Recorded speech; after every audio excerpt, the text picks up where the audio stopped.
Good morning everyone. चलिए आइए आज हम 10th क्लास की कबीर की साखी अर्थ सहित पढ़ते हैं। चलिए इसका अध्ययन करें।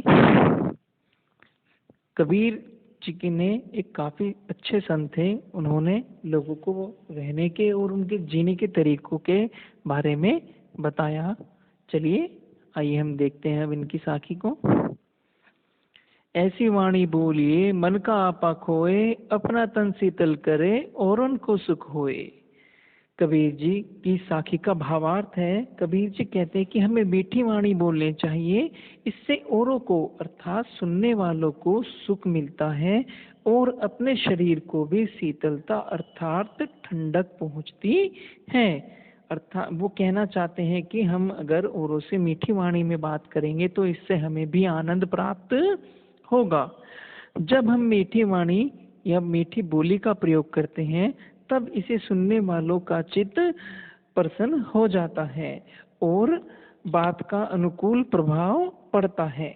इस प्रकार वाणी में अहंकार का भाव नहीं होता, अतः इससे औरों को सुख की अनुभूति होती है। इसके साथ साथ मीठी वाणी बोलने के अपने शरीर को भी लाभ पहुंचाती है, क्योंकि मीठी वाणी बोलने से अपना शरीर शीतलता का अनुभव करता है, आनंद का अनुभव करता है। क्रोध में बोली गई बात शरीर को नष्ट करती है तथा उसका क्षय ही करती है। इसीलिए कबीर जी कहते हैं कि हमें सदैव ही मीठी वाणी बोलनी चाहिए। चलिए इसके दूसरे साखी पे आते हैं। कस्तूरी कुंडली बसे मृग ढूंढे वन माही, ऐसी घटी घटी राम है दुनिया देख नाही। दुनिया देख नाही।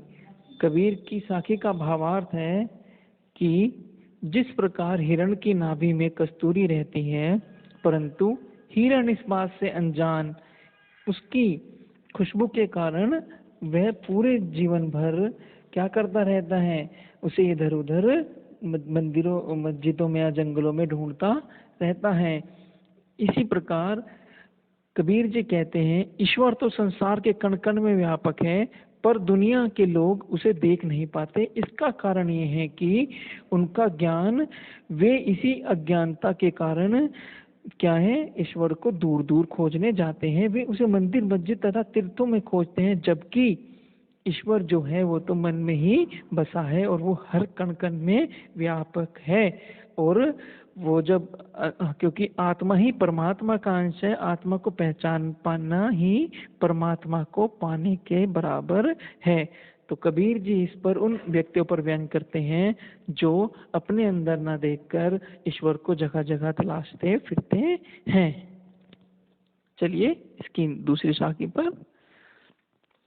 जब मैं था तब हरि नहीं, अब हरि है मैं नहीं, सब अंधियारा मिट गया देखा दीपक माही। इसमें कबीर जी ने भावार्थ है कि कबीर जी कहना चाहते हैं कि जब व्यक्ति के अंदर अहम यानी कि अहंकार का भाव रहता है तब तक उसे ईश्वर की प्राप्ति नहीं होती। अहं का भाव के मिटने पर ही हरि की प्राप्ति होती है। दोनों को एक साथ नहीं पा सकते, अर्थात आप अहंकार और ईश्वर की प्राप्ति एक साथ नहीं कर सकते। इसीलिए वो कहते हैं कि ईश्वर के आते ही मनुष्य के अंदर से अहंकार गल जाता है। बस सब ज्ञान के कारण ही संभव हो पाता है, और जब व्यक्ति के अंदर से अहंकार मिट जाता है तब उसके अंदर हरि का ही वास होता है। और वे इसमें दीपक देखा माही के अर्थात माध्यम से ये कहना चाहते हैं कि ज्ञान की तुलना दीपक से और अज्ञानता की तुलना अंधकार से की गई है। इसमें जिस प्रकार दीपक का प्रकाश अंधकार को मिटा देता है, उसी प्रकार जब ज्ञान रूपी लौ दिखाई देती है मनुष्य को, तब अज्ञान रूपी अंधकार स्वयं ही मिट जाता है। जब हृदय में ज्ञान का दीपक जलता है तब भीतर बाहर इसका प्रकाश फैल जाता है, पर ज्ञान का दीपक तभी प्रज्वलित होता है जब व्यक्ति का अहंकार मिट जाता है। ज्ञान का प्रकाश फैलते ही हरि अर्थात परमात्मा का साक्षात्कार सहज हो जाता है। यहाँ कबीर का ज्ञान जलाने की आवश्यकता को रेखांकित करते हैं। चलिए अगले पद पर। सुखिया सब संसार है अरु सोए, दुखिया दास कबीर है जागू अरु रोवे। प्रस्तुत पाठ में कबीर जी कहते हैं कि ये जो मनुष्य हैं, जो भारी संसारिक मोह माया को ही सच्चा मानते हैं, इस संसार के लोग इतने भ्रम में जीते हैं कि वे इन संसारिक दुखों को या फिर इन संसारिक मोह माया को ही सच्चा सुख और सच्ची अनुभूति मानते हैं।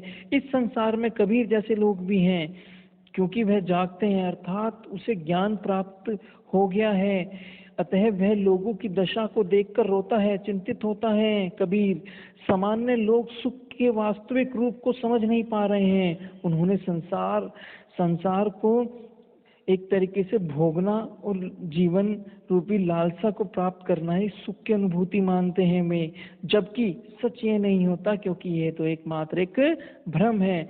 ज्ञान प्राप्त होने पर सुख निरर्थक प्रतीक होने लगता है। कभी इस स्थिति में जी रहा है कि उसे ईश्वर की प्राप्ति सुख में नजर आता है। अर्थात आसान शब्दों में कहें तो जो हम मनुष्य हैं वो लोभ माया आदि को ही सच्चा सुख और सच्चा आनंद मानते हैं, परंतु कबीर जैसे संत जो साधु होते हैं वो ईश्वर की प्राप्ति को ही सच्चा आनंद मानते हैं। वो और इस दुनिया को, इन लोभ माया को एक मिथ्या, एक प्रकार से झूठ समझते हैं, और वे जो है ना एक सभी को जगाने का प्रयास कभी अपने इस दोहे के माध्यम से करते हैं। चलिए अगली साखी पर। विरह भुवन तन बसे मंत्र न लागे कोई, राम वियोगी ना जीवे जीवे तो बबरा होए। प्रस्तुत पाठ में कबीर द्वारा जो है राम भक्ति के बारे में वर्णन किया गया है। कबीर कहते हैं कि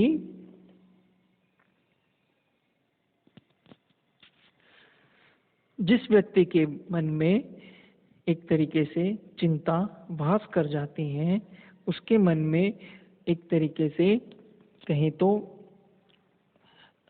चिंता घर कर जाए, तो ये एक तरीके से विष के समान है।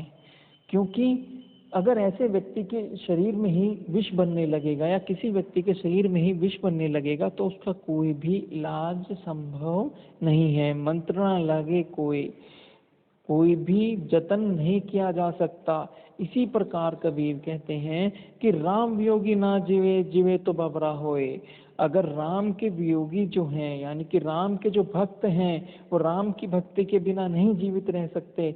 अगर उन्हें कोई भी जतन करके उन्हें उन राम की भक्ति से अलग कर दिया जाए, यानी कि भगवान की भक्ति से भक्त को अलग कर दिया जाए, तो भक्त जो है वो जीवित नहीं रह सकेगा। अगर जीवित रह गया तो वो पूरे जिंदगी अपने प्रभु की याद में पागल हो जाएगा। चलिए अगले पद पे आते हैं। निंदक नेड़े राखिए आंगन कुटी बंधाए, बिन साबन बिन पानी निर्मल करे सुभाए। देखिए अपने स्वभाव को निर्मल रखने के लिए कबीर जी उपाय बताते हैं कि अपने निंदक को सदा अपने पास रखो। इससे यह लाभ होगा कि निंदक हमारी बातों की, कार्यों की आलोचना करेगा और हमें उनसे छुटकारा पाने के उपाय करेंगे। यानी कि निंदक हमारी बुराइयों और कमियों को हमें दिखाएगा और हम उन्हें दूर करने के तरीके खोजेंगे। इससे हमारी बुराइयां मिट जाएंगी और हमारा स्वभाव निर्मल हो जाएगा। हम निंदा के भय से गलत काम करने से कतराएंगे। अनुचित काम ना करने से हमारा चित्त पवित्र एवं दोष रहित हो जाएगा। यह स्थिति हमारे अच्छे स्वभाव के लिए आवश्यक है। यही कारण है कि कबीर ने निंदक को अपने आंगन में कुटी बनवा कर रखने का सुझाव दिया है। यह उपाय सर्वथा कारगर है। उसकी निंदा की तलवार हम पर लटकी रहेगी और हम गलत काम करने से बच जाएंगे। इसका मत अर्थात कि हम अपनी गलतियों को दूर करेंगे और उसमें इम्प्रूवमेंट करेंगे। चलिए नेक्स्ट पर आते हैं। पोथी पढ़ी पढ़ी जग मुआ, पंडित हुआ न कोई, एक आखिर पीव का पढ़े सो पंडित होए। प्रस्तुत पद में यानी कि दोहे में कबीर जी कहते हैं कि कबीर के अनुसार धर्म ग्रंथों को पढ़ने से कोई लाभ नहीं होता। इनको पढ़कर कोई व्यक्ति पंडित अर्थात ज्ञानी नहीं बनता। पुस्तकीय ज्ञान प्रायः व्यर्थ ही सिद्ध होता है। ईश्वर की प्राप्ति के लिए प्रेम का अक्षर ही पर्याप्त होता है। ईश्वर को प्रेम से पाया जा सकता है। पुस्तकों के थोते मतलब एक खोखले ज्ञान से उन्हें नहीं प्राप्त किया जा सकता। इन्हें पढ़ के तो संसार मर गया है या फिर मृत्यु की तरफ जा रहा है। ईश्वर की प्राप्ति में इनका कोई लाभ नहीं है। इसीलिए वो कहते हैं कि एक आखिर प्रेम का पढ़े सो पंडित होए। यानी कि कबीर कहते हैं कि परमेश्वर के नाम का एक अक्षर ही पर्याप्त है। इसी एक अक्षर का मर्म मतलब ज्ञान जान लेने से, उसका एहसास या फीलिंग जान लेने से ही हमारा बेड़ा पार हो जाता है। पी अर्थात वो कहते हैं कि परमात्मा को जानने वाला व्यक्ति ही पूर्णतः पंडित हो जाता है। अतः पोथी पढ़कर तो सारा संसार मर गया। पुस्तक के ज्ञान में उलझकर मन में द्वंद्व उत्पन्न हो गया, घटता नहीं है और एक तरीके से बढ़ता जाता है। परंतु जो पुस्तकीय ज्ञान है वो निरर्थक सिद्ध होती है। परमेश्वर की प्रेम की महिमा को जान लेना ही, उसके हृदय को जान लेना ही असली पंडित यानी कि ज्ञानी कहलाता है। पुस्तक के ज्ञान से तो व्यक्ति कभी पंडित नहीं कहला सकता। हम घर जलाए अपना, लिया मुडरा हाथी, अब घर जलाए ताश का, जे चले हमारे साथी। चलिए अब आइए इसमें करते हैं। इस पद में कवि द्वारा एक प्रकार से एक मार्ग बताया गया है। वे कहते हैं कि सच्चा ज्ञान प्राप्त करने के लिए हमें अपनी मोह माया को त्यागना होगा। हम सच्चे ज्ञान की प्राप्ति कर सकते हैं। कबीर के अनुसार अगर वे खुद हम मोह माया रूपी जो लोभ मोह माया है उसे त्याग दें, जैसे जिस प्रकार कबीर ने अपने घर को अपने हाथों से जलाया, अर्थात अपनी मोह लोभ माया को उन्होंने स्वयं ही त्याग दिया। और इससे एक ही नहीं दो कार्य सिद्ध होंगे। अगर कोई उनके साथ भक्ति करना चलना चाहता है या फिर कबीर के बताए हुए मार्ग पे चलना चाहता है, संत के मार्ग पे चलना चाहता है, तो उसे भी अपने हाथों से सारी मोहमाया त्यागनी होगी। उसे भी कबीर की तरह अपने हाथों से ही अपने जो त्याग है सारे करने होंगे। कबीर अपनी इस मिसाल से उनका घर भी रोशन करेंगे, अर्थात अपने ज्ञान से उन्हें भी मोह माया के बंधन से मुक्ति करेंगे और वो उनके साथ चलने के लिए क्रमबद्ध होंगे। चलिए आप सभी का